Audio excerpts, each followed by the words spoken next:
How to play games on Snapchat. First, let's open your Snapchat app. Before, this feature can be found by clicking a friend and going to message.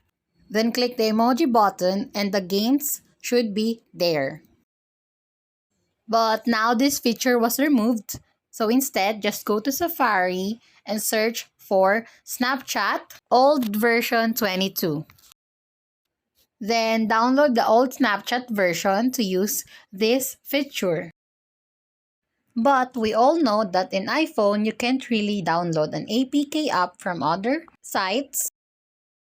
So this method only works for Android users. And if it works on you, this button should be seen in the messages in Snapchat app. And that's it. Thanks for watching. Don't forget to like and subscribe.